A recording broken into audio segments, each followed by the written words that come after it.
नमस्कार मंडळी, आज आपण जर्मन भाषेत आपल्या दैनंदिन क्रिया कशा सांगाव्यात हे शिकणार आहोत, एका मजेदार कथेच्या रूपात. मी सकाळी लवकर उठते असे म्हणायला जर्मनमध्ये इश ऑफस्टेहे फ्रू म्हणतात.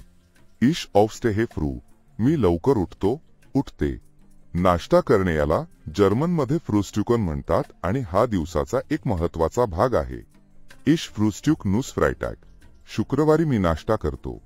काम करणे या क्रियेला जर्मनमध्ये आर्बायतेन म्हणतात आणि प्रत्येक जण आपले काम आवडीने करतो. इश आर्बायते इन एनम ब्युरो, मी एका ऑफिसमध्ये काम करतो. घरी परत येणे याला जर्मनमध्ये कोमे नाखौस म्हणतात आणि हा दिवसाचा सुखद शेवट असतो. इश कोमे अर्न्स्ट हाल्ब सिबेन नाखौस, मी 6:30 वाजता घरी येते. झोपणे याला जर्मनमध्ये श्लाफेन म्हणतात आणि हा आराम करण्याचा उत्तम मार्ग आहे. इश श्लाफे अर्न्स्ट उनत 2 Uhr, मी रात्री 2 वाजता झोपतो. तर अशा प्रकारे आपण जर्मनमध्ये आपल्या दिवसाची सुरुवात ते शेवट सांगू शकतो. आता तुम्ही यापुढे तुमची क्रिया सांगा.